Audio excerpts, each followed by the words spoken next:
네, 오늘은 이제 요한복음 우리 17장을 전체를 다 읽고 나서 예수님께서 이 세상을 떠나시기 전에 제자들을 위해서 하신 기도지만 사실 우리를 다 포함해서 하신 기도, 우리를 위한 예수님의 기도거든요. 예수님께서 우리를 위해서 어떤 기도를 해주셨는지 그 복음의 관점에서 한번 분석을 해보도록 하겠습니다. 예수께서 이 말씀을 하시고 눈을 들어 하늘을 우러러 이르시되 아버지여 때가 이르렀사오니 아버지의 아들을 영화롭게 하사 또한 아버지의 아들로 아버지를 영화롭게 하게 하옵소서. 아버지께서 아들에게 주신 모든 자에게 영원한 생명을 주게 하시려고 만민을 다스리는 권세를 아들에게 주셨으니 이 영생은 곧 유일하신 참 하나님과 아버지께서 보내신 자 예수 그리스도를 아는 것이니이다. 아버지께서 내게 하라고 주신 일을 내가 이루어 아버지를 이 세상에서 영화롭게 하였사오니 아버지여 창세전에 내가 아버지와 함께 가졌던 영화로서 이제 아버지께서 친히 나를 영화롭게 하옵소서. 세상 가운데서 내게 주신 사람들에게 내가 아버지의 이름을 나타내었나이다. 저희는 아버지의 것이었는데 내게 주셨으며 저희는 아버지의 말씀을 지키었나이다. 지금 저희는 아버지께서 내게 주신 것이 다 아버지께로 온 것인 줄 아나이다. 나는 아버지께서 내게 주신 말씀들을 저희에게 주었사오며 저희는 이것을 받고 내가 아버지께로부터 온 줄을 참으로 아오며 아버지께서 나를 보내신 줄도 믿었나이다. 내가 저희를 위하여 기도하옵나니 내가 구하는 것은 세상을 위함이 아니요 아버지께서 내게 주신 자들을 위함이니 이는 저희가 아버지의 것임이니이다. 내 것은 다 아버지의 것이요 아버지의 것은 내 것이온데 내가 저희로 말미암아 영광을 받나이다. 나는 더 이상 세상에 있지 아니하오나 이들은 세상에 있사옵고 나는 이제 아버지께로 가옵나니 거룩하신 아버지여 아버지께서 내게 주신 자들을 아버지의 이름으로 지켜주사 우리와 같이 저희도 하나 되게 하옵소서. 내가 저희와 함께 세상에 있을 때에 아버지께서 내게 주신 자들을 아버지의 이름으로 보존하고 지키어 싸우나 그중 하나도 멸망치 않고 오직 멸망의 자식뿐이오니 이는 성경을 응하게 하려 함이니이다. 지금 내가 아버지께로 가오며 세상에서 이 말을 하옵는 것은 저희로 내 기쁨을 저희 안에 충만히 가지게 하려 함이니이다. 내가 아버지의 말씀을 저에게 주어 싸움에 세상이 저희를 미워하여 싸우니 이는 내가 세상에 속하지 아니함 같이 저희도 세상에 속하지 아니함을 인함이니이다. 내가 기도하는 것은 아버지께서 저희를 세상에서 데려가시기 위함이 아니요 오직 저희를 악한 자로부터 지켜주시기 위함이니이다. 내가 세상에 속하지 아니함 같이 저희도 세상에 속하지 아니하였사오니 저희를 아버지의 진리로 거룩하게 하옵소서. 아버지의 말씀은 진리니이다. 아버지께서 나를 세상에 보내신 것 같이 나도 저희를 세상에 보내었고 또 저희를 위하여 내가 나 자신을 거룩하게 하오니 이는 저희도 또한 진리로 거룩함을 얻게 하려 함이니이다.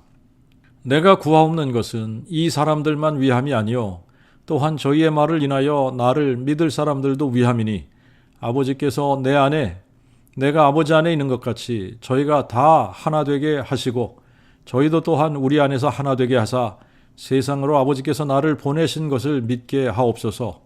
아버지께서 내게 주신 영광을 내가 저희에게 주었사오니 이는 우리가 하나인 것 같이 저희도 하나 되게 하려 함이니이다. 내가 저희 안에 아버지께서 내 안에 계셔서 저희로 온전함을 이루어 하나가 되게 하사 아버지께서 나를 보내신 것과 또 아버지께서 나를 사랑하신 것 같이 저희도 사랑하신 것을 또한 세상으로 알게 하옵소서.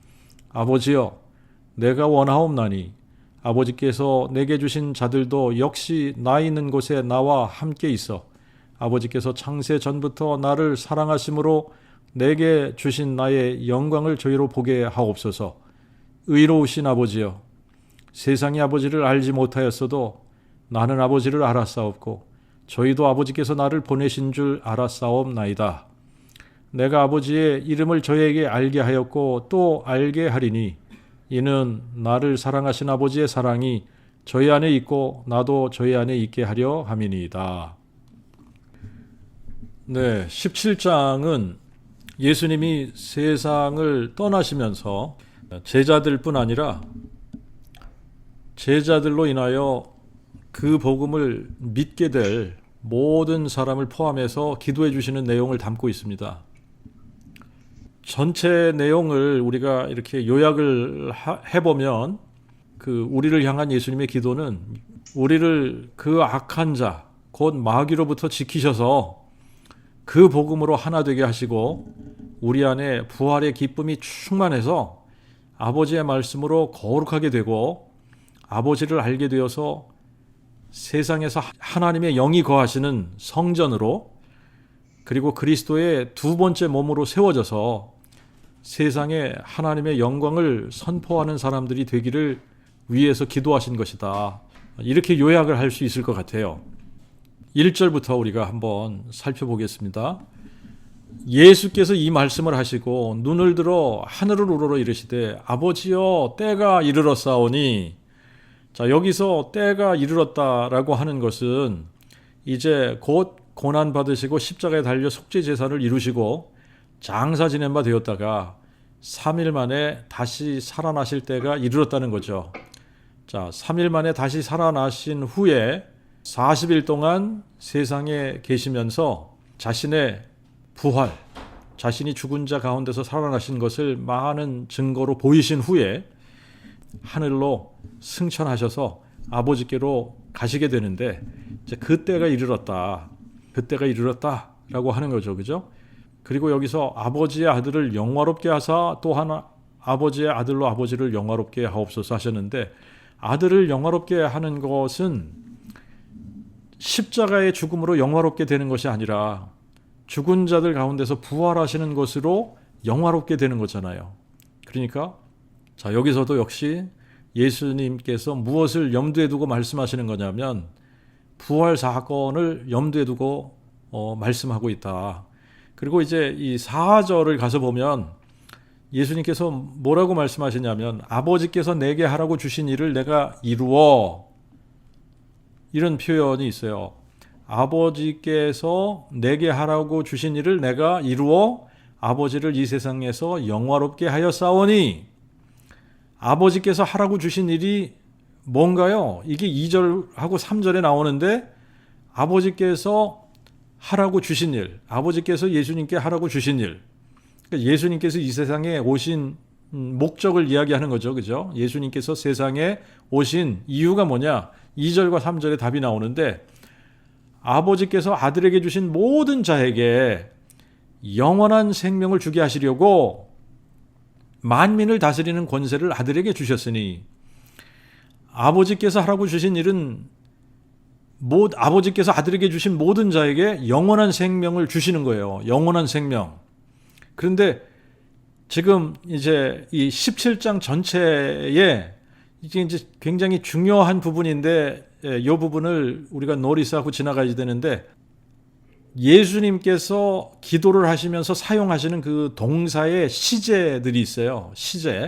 동사의 시제들이 사람의 관점에서 보면 아직 이루어진 일이 아닙니다. 앞으로 이루어져야 될 일들이에요. 그런데 예수님께서 어떤 시제를 사용하셨느냐 하면 거의 대부분의 경우는 완료형 아니면 과거형으로 쓰셨어요. 그러니까 예수님 편에서는 이미 이루어 놓으신 일이라는 거예요. 자, 그러니까 아버지께서 하라고 주신 일은 아버지께서 아들에게 주신 모든 자에게 영원한 생명을 주게 하시려고 하는 겁니다. 영원한 생명을 주시는 거예요. 자, 그런데 이거를 사람의 시각으로 보면 아직 이루어진 일이 아닙니다. 앞으로 이루어질 일이에요. 영원한 생명을 주시는 일이 아직 예수님께서 십자가에 죽으시고 부활하신 사건이 이게 아직 생긴 일이 아니기 때문에 우리의 시각으로 보면 이거는 미래형이에요. 미래형으로 쓰여져야 되는 겁니다. 그런데 예수님은 이거를 과거형으로 쓰셨어요. 이거를 마치 예수님께서 이미 이루어서 아버지를 이 세상에서 영화롭게 하였다, 이렇게 아버지께서 내게 하라고 주신 일을 내가 이미 이루어 아버지를 이 세상에서 영화롭게 하였사오니, 과거형으로 쓰셨어요. 그 3절에도 이 영생은 유일하신 참 하나님을 아는 것과 아버지께서 보내신 자 예수 그리스도를 아는 것이 영생이라고 하였습니다.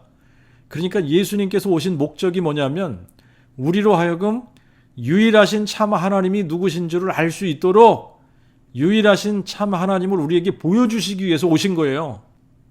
자, 그런데 유일하신 참 하나님을 알기 위해서 이제 요 3절의 내용을 보면 유일하신 참 하나님을 알기 위해서는 아버지께서 보내신 자 예수 그리스도를 알아야지 되는데 예수 그리스도가 누구인지 알기 위해서 꼭 필요한 사건이 있어요. 그 사건이 부활 사건입니다. 부활 사건을 통해서 예수가 누구인 줄을 밝히 보여주시는 거예요. 부활 사건을 통해서 예수님이 죽은 자를 살리시는 유일하신 참 하나님 여호와이신 것을 보여주는 것이고, 구약에서 여호와 하나님께서 선지자들을 통해 약속하신 것이 하나님 자신이 우리 인간과 함께 하시기 위해서 처녀의 몸을 통해서 한 아기로 한 아들로 주신 바 되실 것을 약속을 하셨고, 사람이 돼서 오시면 사망을 영원히 멸하실 것이라고 약속을 하셨는데, 이 사망을 영원히 멸하시고 나면 생명과 죽지 아니함을 드러내실 것을 약속하신 것인데, 예수님께서 이것을 부활을 통해서 이루셨단 말이죠. 그러니까 예수님의 부활을 통해 예수께서 유일하신 참 하나님 여호와께서 친히 사람 되신 분이라는 것을 보여주신 겁니다. 그래서 우리가 마음으로 예수의 부활을 보고 예수님을 부활이요 생명이라고 믿게 될 때 구원, 곧 영생을 얻게 되는 것이다. 그리고 사람들이 영생을 얻게 될 때 아버지께서 영화롭게 되시는 것이다. 자, 그러면서 이제 17장 5절에는 아버지여, 창세전에 내가 아버지와 함께 가졌던 영화로서 이제 아버지께서 친히 나를 영화롭게 하옵소서.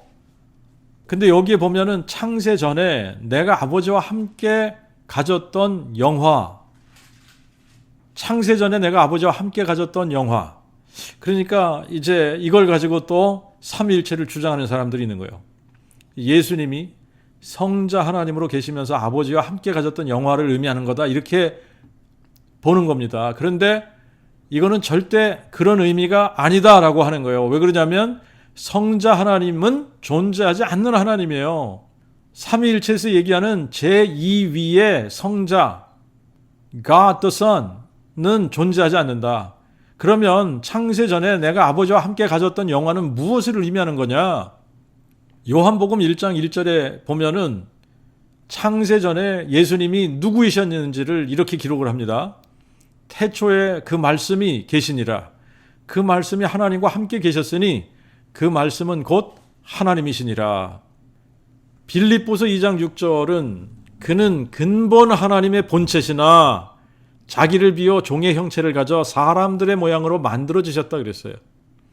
그리고 이사야 9장 6절에는 누가 자기를 비워 종의 형체를 가져 사람들의 모양으로 만들어지셨는지를 이미 예언하신 거예요. 거기에 보면 기묘자가, 모사가, 전능하신 하나님이, 영존하신 아버지가, 평강의 왕이 자기를 비워 종의 형체를 가져 사람들의 모양으로 만들어지실 것이라고 약속을 하신 겁니다. 그래서 요한복음 1장 14절에 그 말씀이 육신이 되어 우리 가운데 거하심에 우리가 그의 영광을 보니 아버지의 독생자의 영광이요 은혜와 진리가 충만하더라 그랬는데, 전능하신 하나님께서, 영존하시는 아버지께서 한 아기로 한 아들로 우리에게 주신 바 되셨을 때에 우리가 볼 수 있는 분은 영으로 계신 전능하신 하나님, 영존하시는 아버지를 볼 수 있는 게 아니라 영존하시는 아버지가 한 아기로 한 아들로 오신 분을 우리가 볼 수 있는 거예요. 그래서 우리가 보는 분, 우리가 볼 수 있는 분은 은혜와 진리가 충만한 아버지의 독생자의 영광을 본 겁니다. 그러니까 이거를 다른 말로 하면 하나님의 아들의 영광을 본 거예요. 하나님의 아들의 영광을 보는 거예요. 동정녀 마리아에게 잉태되어져서 세상에 태어나신 이 아기는 종의 형체를 가져 사람들의 모양으로 만들어지신 유일하신 참 하나님, 전능하신 하나님, 영존하시는 아버지이신 거다. 그러므로 창세전에 내가 아버지와 함께 가졌던 영광은 유일하신 참 하나님의 영광, 전능하신 하나님의 영광, 영존하시는 아버지의 영광 그 자체를 의미하는 거예요.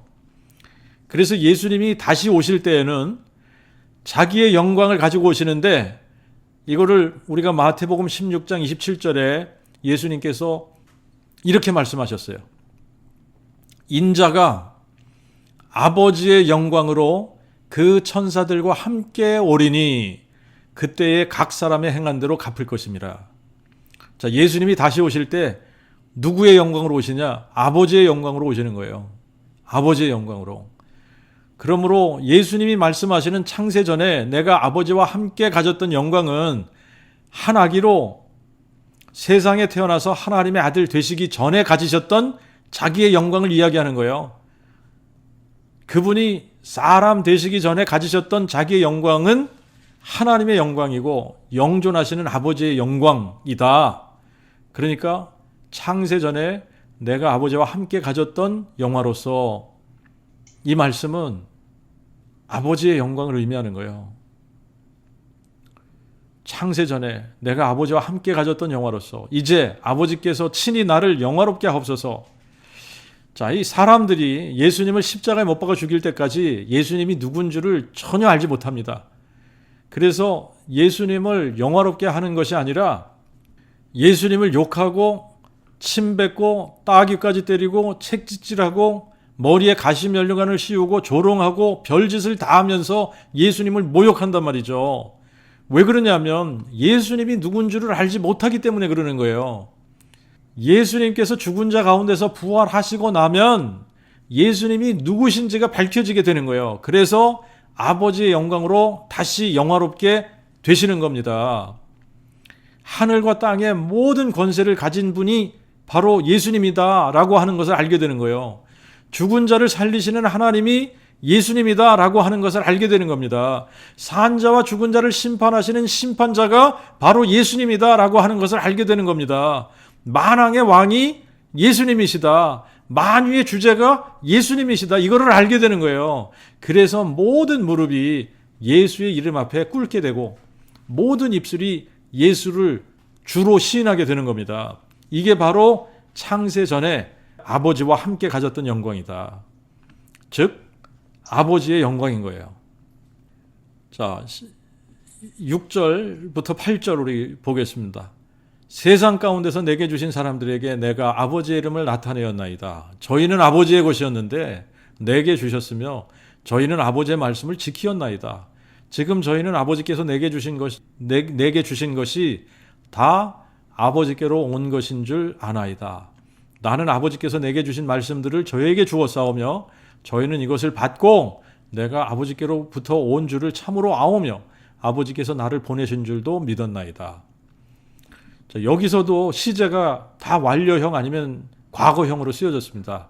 우리의 시각으로 보면 이게 다 미래형이에요. 그런데 예수님의 관점에서는 이미 이루어진 일들로 보시는 거예요. 6절에 보면 저희는 아버지의 것이었는데 내게 주셨으며 저희는 아버지의 말씀을 지키었나이다 이렇게 나와요. 저희는 아버지의 말씀을 지키었나이다. 제자들이 아버지의 말씀을 지켰나요? 제자들이 지금까지 서로 누가 크냐 이러면서 신경전 벌이고 있는 마당에 아버지의 말씀을 지킨 게 아니잖아요. 그런데 언제 결국은 이 제자들이 아버지의 말씀을 지키게 되냐? 예수님이 부활하신 후에는 목숨을 바쳐 지키는 자리까지 간단 말이죠. 그런데 예수님은 이거를 미리 보시고 말씀을 하시는 것 같아요. 미리 보시고 아버지의 말씀을 지키었다라고 완료형으로 사용하시는 겁니다. 7절에서도 저희는 아버지께서 내게 주신 것이 다 아버지께로 온 것인 줄을 아나이다. 근데 제자들은 아직 이걸 모르고 있단 말이에요. 예수님이 부활하신 후에야 이걸 알게 되거든요. 아직은 모르고 있는데 그런데 예수님은 저희는 다 알고 있다고 말씀을 하시는 거예요. 8절에도 나는 아버지께서 내게 주신 말씀들을 저희에게 주어 싸우며 저희는 이것을 받고 내가 아버지께로부터 온 줄을 참으로 아오며 아버지께서 나를 보내신 줄도 믿었나이다. 아직은 제자들이 이런 사실을 모르고 있단 말이죠. 우리가 성경 그 복음서를 끝까지 다 읽어보면 아직은 제자들이 이런 사실을 모르고 있어요. 예수님이 부활하신 후에 비로소 알게 되는 일인데 예수님은 제자들이 이미 아버지의 말씀을 받았다. 그리고 예수님이 아버지께로부터 온 줄을 알았고 믿었다고 말씀하고 있는 거예요. 예수님 편에서는 이제 우리가 알아야 되는 게 뭐냐면 예수님 편에서는 우리를 만세전에 아시고 택하시고 구원하신 것이 성경을 우리가 읽어보면 우리를 만세전에 그분이 아시고 택하시고 구원하신 것이고 우리 편에서 보면 그 복음을 마음으로 듣고 마음에 믿을 때 구원받는 거예요. 그러니까 우리 편에서는 미래적인 일들이 예수님 편에서는 처음부터 다 아시고 이미 완료된 일이거나 과거에 이미 완성된 일인 겁니다. 그래서 요한복음 6장 64절에 보면 예수께서 믿지 아니하는 자들이 누구며 자기를 팔 자가 누구인지 처음부터 아심이더라. 예수님은 처음부터 아셨다. 처음부터 아신다는 것과 처음부터 아예 구원받을 자들과 지옥 갈 자들을 미리 예정해 버렸다. 이거는 다른 말이거든요. 예수님은 누가 자기를 팔 자인지, 누가 자신을 대적할 것인지, 누가 자기를 믿지 않을 것인지, 누가 자기를 위해 생명을 바칠 건지 처음부터 아신다는 거예요. 처음부터 아신다는 말이 처음부터 예정하셨다는 말은 아니거든요. 그러나 처음부터 예정하신 것이 있습니다. 하나님 자신이 영존하시는 아버지께서 친히 사람 되실 것을 예정하셨어요. 그리고 사람 되실 때에는 다윗의 혈통에 한 처녀의 몸에 잉태되어서 한 아기로 한 아들로 오실 것이다 라고 하는 것을 예정하셨습니다.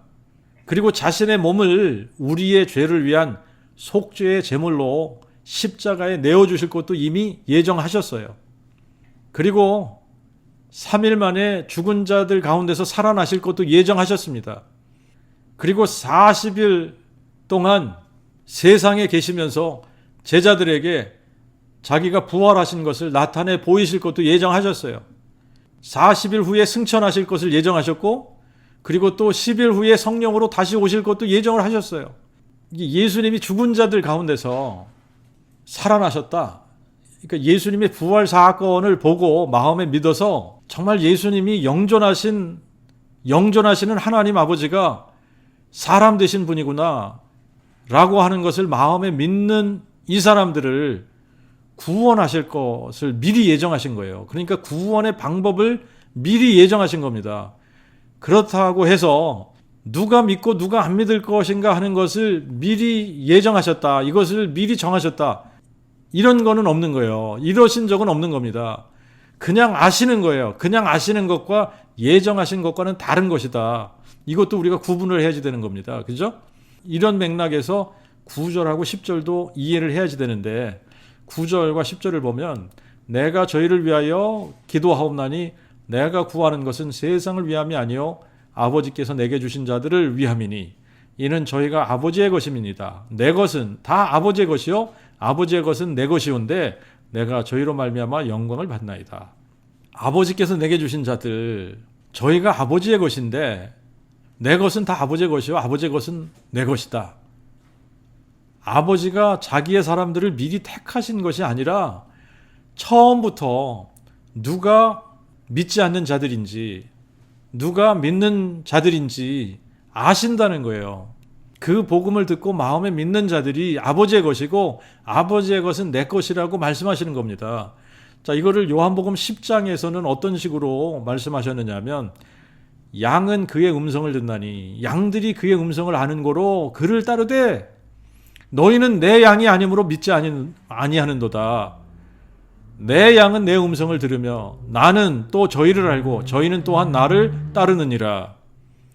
내가 저희에게 영생을 주노니 나는 또한 저희를 알고 처음부터 아신다는 이야기예요. 처음부터.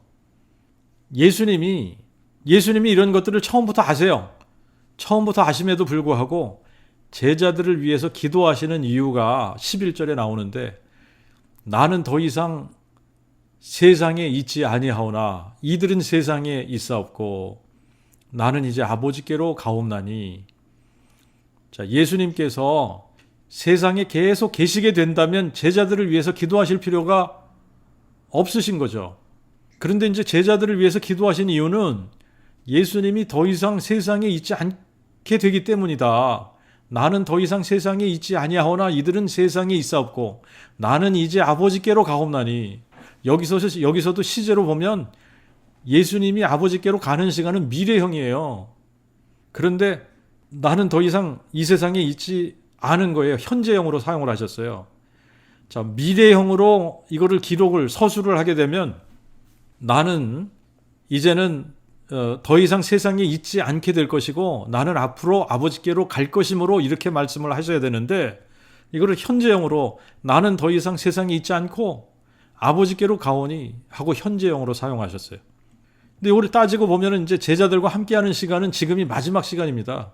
조금 있으면 겟세마네 동산으로 올라가시고 새벽 시간에 가룟 유다가 병사들과 하수인들을 데리고 예수님을 잡으러 오거든요. 만약에 예수님이 세상에 계속 남아 계셔야지 된다고 한다면 예수님이 천사들을 동원하시거나 예수님의 그 신적인 능력으로 자신을 친히 보호하시고 지키실 텐데, 그러면 제자들을 위해서 특별히 기도하실 필요가 없는 거예요. 근데 이제는 자신의 몸을 속죄의 제사로 드리셔야지 되는 때가 왔기 때문에, 그리고 장사 지낸 바 되었다가 사흘 만에 부활하셔서 40일 동안 계시다가 승천하실 것이거든요. 그래서 이제 이 제자들을 위해서 기도를 하시는데, 제자들을 위한 그 첫 번째 기도가 뭐냐면 아버지의 이름으로 저희를 지켜주시라는 거예요. 거룩하신 아버지요, 아버지께서 내게 주신 자들을 아버지의 이름으로 지켜주사. 자, 예수님께서 세상에 계셨을 때에는 친히 제자들을 보존하시고 지켜주셨는데, 이제 아버지께로 가는 시간이 되었기 때문에 이들을 아버지의 이름으로 지켜달라는 기도를 하시는 겁니다. 12절에 보면 내가 저희와 함께 세상에 있을 때에 아버지께서 내게 주신 자들을 아버지의 이름으로 보존하고 지키었사오나 그중 하나도 멸망치 않고 오직 멸망의 자식뿐이오니 이는 성경을 응하게 하려 함이니이다. 14절 15절에도 이렇게 말씀을 하세요. 내가 세상에 속하지 아니함 같이 저희도 세상에 속하지 아니함을 인함이니이다. 세상에 속하지 아니한다는 것은 무엇을 의미하느냐 하면, 세상이 예수님을 미워하는 것처럼 저희를 미워하였다. 우리가 세상에 속하지 아니하면 세상은 우리를 미워하게 되어져 있다는 얘기예요. 그래서 이유 없이 우리를 핍박하고 죽일 것을 아시기 때문에 저희를 세상에서 데려가시기 위함이 아니요 오직 저희를 그 악한 자로부터 지켜주시길 위해서 기도하시는 거예요. 그래서 이제 예수님께서 제자들을 떠나시면서 제자들을 위해서 기도하신 그 첫 번째 기도의 제목이 저희를 아버지의 이름으로 그 악한 자 사탄 마귀로부터 지켜주시기를 위한 기도다. 자, 그리고 이제 두 번째는 11절과 21절, 23절에 나오는데 하나됨을 위해서 기도하신다. 우리와 같이 저희도 하나 되게 하옵소서. 아버지께서 내 안에 내가 아버지 안에 있는 것 같이 저희가 다 하나 되게 하시고 저희도 또한 우리 안에서 하나 되게 하사 세상으로 아버지께서 나를 보내신 것을 믿게 하옵소서. 아버지께서 내게 주신 영광을 내가 저희에게 주었사오니 이는 우리가 하나인 것 같이 저희도 하나 되게 하려 함이니이다. 내가 저희 안에 아버지께서 내 안에 계셔서 저희로 온전함을 이루어 하나가 되게 하사. 22절을 우리가 잠시 살펴보면 아버지께서 내게 주신 영광을 내가 저희에게 주었사오니 이렇게 말씀을 하세요. 아버지께서 내게 주신 영광, 이게 부활 영광이거든요. 부활의 영광. 그런데 아직 제자들은 부활의 영광을 받지 않은 상태인데 이미 저희에게 주었사오니 하고 말씀을 하세요.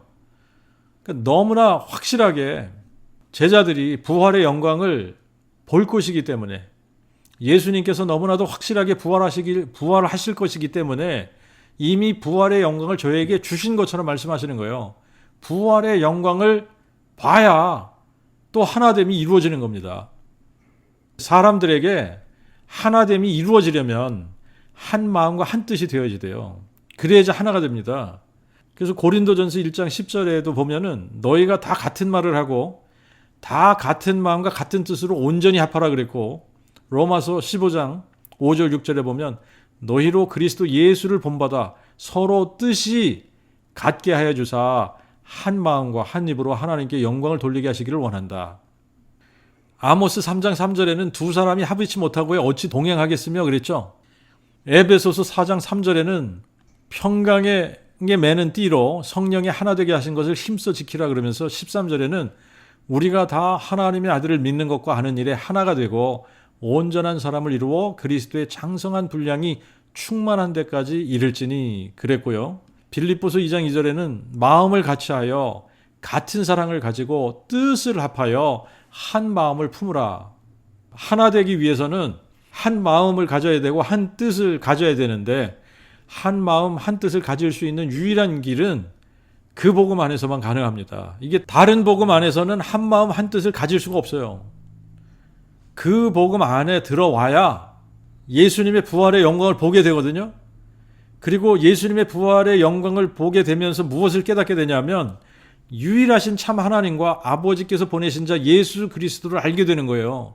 그래서 영생을 가지게 되고 영원한 생명을 가진 사람들끼리 그리스도 안에서 성령께서 친히 한 마음과 한 뜻을 가지고 하나 되게 하신다라고 하는 거거든요.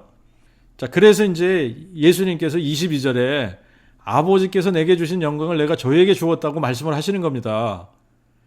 이렇게 예수님께서 기도하시는 것이 제자들만 위한 것이 아니라 20절에 보면은 저희의 말을 인하여 나를 믿을 사람들도 위함이니 그러셨어요. 그러니까 예수님의 기도의 범위는 제자들을 통해서 그 복음을 듣고 마음에 믿을 모든 사람들을 다 포함하고 있다는 겁니다. 우리가 그 복음을 듣고 한 마음이 되고 한 뜻이 되면 우리가 세상에서 무엇을 외치는 사람들이 되냐면 동일하게 그 복음을 외치는 사람들이 되는 거예요. 그래서 세상으로 알게 하고 믿게 하려는 것이 뭐냐? 세상으로 예수가 누구신가를 알게 하는 거예요.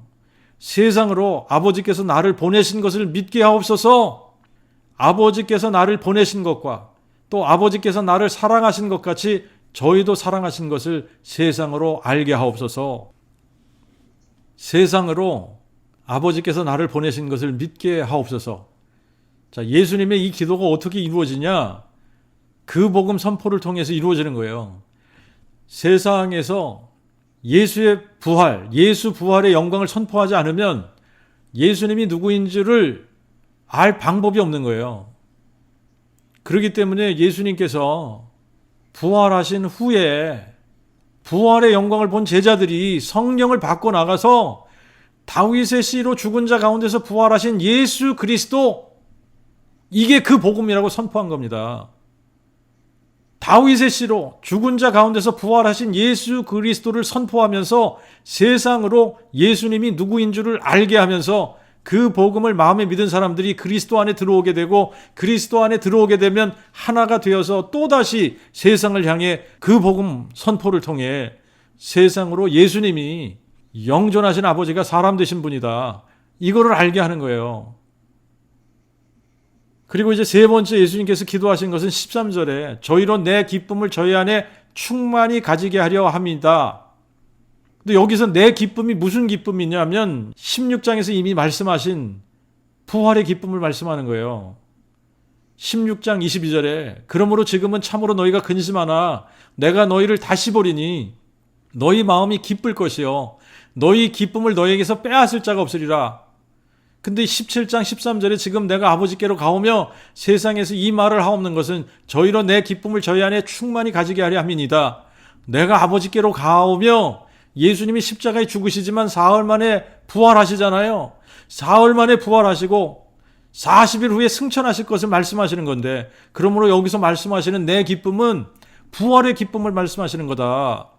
제자들뿐만이 아니라 우리도 세상에서 예수의 기쁨을 충만히 가지려면 예수님의 부활의 영광을 봐야지 되는 거예요. 예수님의 부활의 영광을 본 사람들만 세상에서도 예수의 기쁨, 부활의 기쁨이 충만하게 살 수 있는 거다. 그리고 이제 네 번째, 예수님께서 무엇을 위해서 기도하냐면 17절에 저희를 아버지의 진리로 거룩하게 하옵소서 그래요. 저희를 아버지의 진리로 거룩하게 하옵소서. 아버지의 말씀은 진리니다. 거룩하다라고 하는 말의 기본적인 개념은 구별되다라고 하는 겁니다. 세상과 구별되는 게 기본적으로 거룩하다라는 개념이에요. 그러면 우리가 무엇으로 세상으로부터 구별되냐? 아버지의 말씀으로 세상으로부터 구별된다는 겁니다. 그런데 하나님의 말씀의 핵심은 그 복음이잖아요. 그러므로 그 복음으로 사람들이 세상으로부터 구별되어지고 거룩하게 되어지는 거다. 우리가 절대 진리로 여기는 것이 무엇인지를 생각을 해봐야 됩니다. 하나님의 말씀을 절대 진리로 받아들이는 사람들이 많지 않아요, 세상에는. 그 복음을 절대 진리로 받아들이는 사람들은 거의 없습니다. 예배당 안에서도 마찬가지예요. 하나님의 말씀보다 더 귀를 기울이고 더 권위를 두는 것들이 사람들이 박사 타이틀을 가지면 말이죠. 신학 박사 이런 박사 타이틀을 가지면 사람들이 성경보다 박사 타이틀 가진 사람의 말을 더 권위를 두는 거예요. 그러니까 그런 사람들은 어떻게 보면 성경을 우습게 여기는 게 그게 현실이에요. 사람들이 입술로는 성경을 하나님의 말씀으로 인정한다고 그래요. 그런데 현실적으로는 하나님의 말씀을 거부하는 경우가 대부분이에요. 집에는 성경을 잘 모셔두는 사람들이 많이 있습니다. 그죠? 성경을 아주 잘 모셔두는 거예요. 그러면서도 성경을 읽지 않는 경우가 허다하지 않습니까? 그죠? 그러니까 성경은 잘 모셔두라고 있는 것이 아닌데 성경은 읽고 연구하고 그 가운데 기록한 것을 지키라고 있는 건데 근데 대부분의 교인들이 어떻게 해요? 성경을 잘 모셔두고 있단 말이에요. 잘 안 읽어요, 성경을. 성경을 잘 안 읽는다는 것은 사실은 하나님의 말씀을 무시하는 것 아니에요? 성경의 내용을 알아야 하나님을 기쁘시게 할 텐데 하나님의 기뻐하시는 뜻이 무엇인지를 분별하고 따르려면 성경을 알아야 되잖아요. 그래야 세상으로부터 구별이 되게 되는데 성경을 모르니까 어떤 일들이 벌어지느냐 하면 이거는 좀 오래전 이야기이기도 합니다만 지금도 이런 일들이 비일비재해 있을 거라고 저는 생각을 해요. 예배당 안에서 이 젊은 친구들이 세상 음악 틀어놓고 그 아이돌 그룹 댄스를 따라하는 거 이런 거를 한단 말이죠. 그리고 이제 선교지에서 그 현지인 교회에서 이런 음악들을 틀어놓고 댄스를 가르치는 거 이런 거를 선교라고 생각하는 거야. 그게 지금 현실이에요. 그게 현실. 그리스도께 속한 사람들은 세상에 속하지 않는 사람들이고 세상에 속하지 않은 사람들은 하나님의 말씀과 그 복음이 절대 기준이 되기 때문에 세상하고 구별이 될 수밖에 없는 거예요. 그러니까 세상하고 구별이 되는 게 거룩해지는 거거든요. 그게 거룩이에요. 구별되는 게. 근데 성경을 중요시 여긴다고 말은 하면서도 또 성경에 기록해 주신 그 복음을 부정하는 사람들도 예배당 안에는 꽤 많이 있습니다.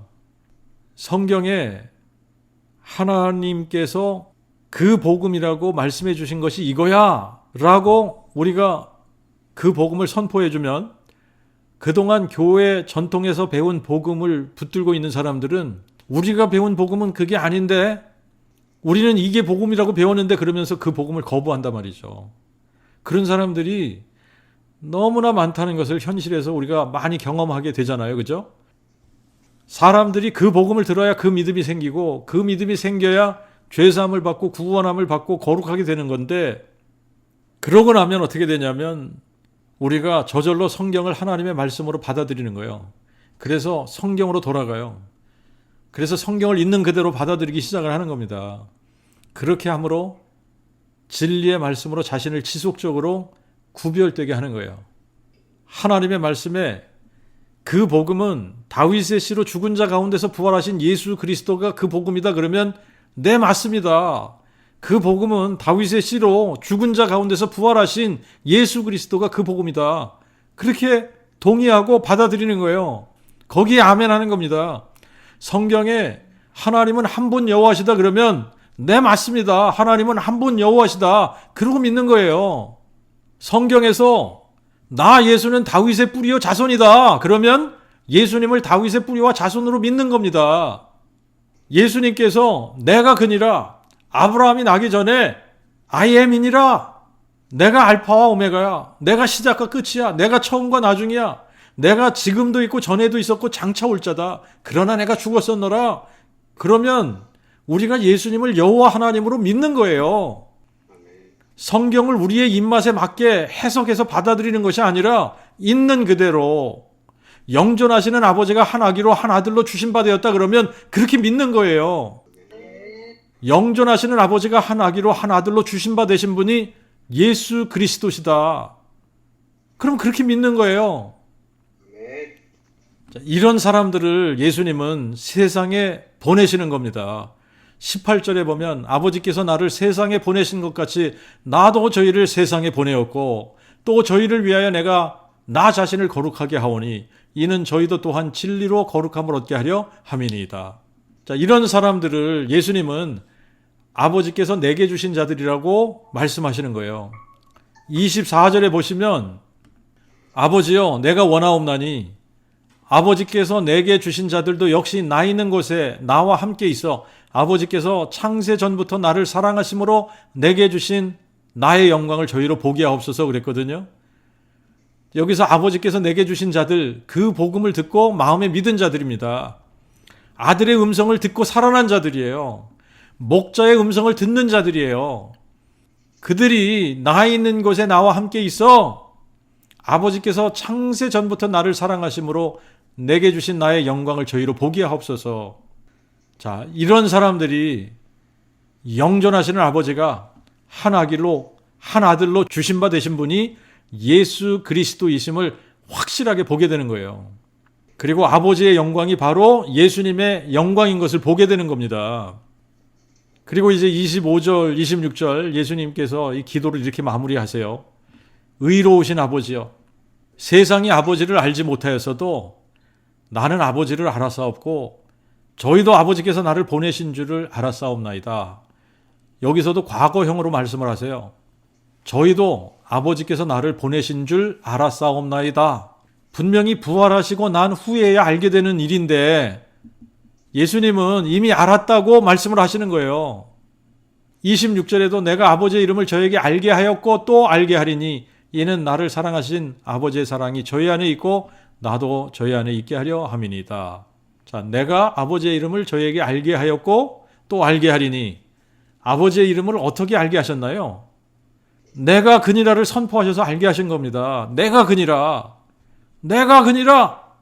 그리고 또 알게 하리니 내가 아버지의 이름을 저에게 알게 하였고 또 알게 하리니 그랬어요. 어떻게 알게 하리라 라고 하시는 거냐면 죽은 자 가운데서 부활하심으로 알게 하신다는 말씀이에요. 자, 내가 그니라를 선포하셔서 알게 하셨어요. 그런데 이것을 이제 확증해 주셔야 돼요. 그것을 확증해 주시기 위해서 예수님께서 죽은 자들 가운데서 부활하시겠다는 얘기예요. 죽은 자들 가운데서 부활하시고 나면 사람들이 그제서야 예수님께서 하나님의 그 아들 그리스도가 맞다. 예수님은 여호와 하나님이 사람 되신 분이시다. 예수님은 다윗의 뿌리가 다윗의 자손 되신 분이다. 이렇게 알게 된다는 거예요. 예수의 이름의 뜻이 여호와는 구원이시다. 이 말이잖아요. 예수님이 죽은 자들 가운데서 부활하셔서 제자들에게 나타나시게 되면 제자들이 한순간에 예수님을 향해 나의 주 나의 하나님 하고 고백하게 되거든요. 나의 주 나의 하나님 하고 고백할 때 그들에게 주와 하나님 되신 분은 한 분밖에 없어요. 그분이 누구냐? 여호와 한 분밖에 없는 겁니다. 그러므로 예수님을 나의 주 나의 하나님이라고 고백할 때는 예수님을 여호와 하나님이라고 고백하는 거예요. 여호와 하나님이 인간을 구원하시기 위해 사람 되신 분, 아, 정말 나의 주 나의 하나님이시구나. 여호와 하나님이 우리 인간을 구원하시기 위해서 친히 사람 되신 분이 예수님이시구나.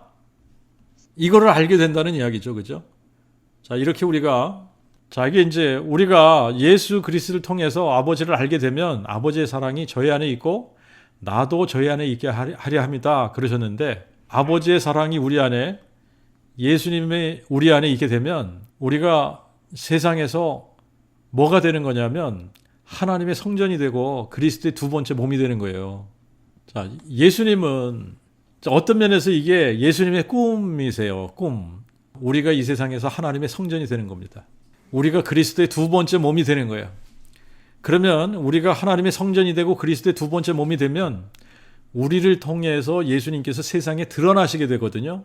그런데 예수님께서 세상에 드러나실 때에 어떤 분으로 드러나느냐가 굉장히 중요한 거잖아요. 예수님이 죽음을 정복하신 분, 예수님이 사망을 멸하신 분, 예수님이 생명과 죽지 아니함을 드러내신 분, 예수님이 부활이고 생명이라고 드러내야지 되는 거예요. 예수님이 영존하시는 아버지가 사람 되신 분, 그래서 이 부활 사건을 통해서 예수님께서 하나님의 아들 그리스도이시다라고 하는 것을 이 세상에 확실하게 드러내야지 되는 거거든요. 이제 그렇게 하기 위해서 예수님께서 우리를 위해서 기도를 하시는데 우리를 그 악한 자, 곧 마귀로부터 지키셔서 그 복음으로 하나 되게 하시고 우리 안에 부활의 기쁨이 충만해져서 아버지의 말씀으로 거룩하게 되고 아버지를 알게 되어서 세상에서 하나님의 영이 거하시는 성전이 되고 그리스도의 두 번째 몸으로 세워져서 세상에 하나님의 영광을 선포하는 사람들이 되길 위해서 기도하시는 것이다. 그게 요한복음 17장에 예수님이 우리를 위해서 기도하신 내용을 이렇게 함축하면 이런 내용으로 예수님께서 우리를 위해서 기도하신 거다. 우리가 그 복음을 듣고 마음에 믿으면 어떻게 됩니까? 우리가 하나님의 성전이 되고 우리가 그리스도의 두 번째 몸이 되어져서 이 세상에 그리스도를 드러내는 사람들이 되는 거예요. 그리스도를 드러내는데 그리스도를 드러내는 방법은 그 복음 선포밖에 없는 거예요. 그 복음 선포를 통해 그리스도가 누구신지, 예수가 누구신지를 드러내는 거예요. 예수가 누구이신지를 드러낼 때에 그래야 예수님께서 영광을 받으시는 거고 아버지께서 영광을 받으시는 거거든요. 바로 그것을 위해서 이제 요한복음 17장에서는 예수님께서 제자들을 떠나시면서 제자들을 위해서 이렇게 기도를 하시고 이제 18장에 가면 예수님이 체포되십니다. 그래서 고난 받으시고 십자가 고난 끝에 죽으시고 장사 지낸 바 되었다가 사흘 만에 다시 살아나시는 이 놀라운 영광으로 우리를 다시 찾아오시는 거예요. 오늘 여기까지 하겠습니다. 우리 같이 기도하겠습니다.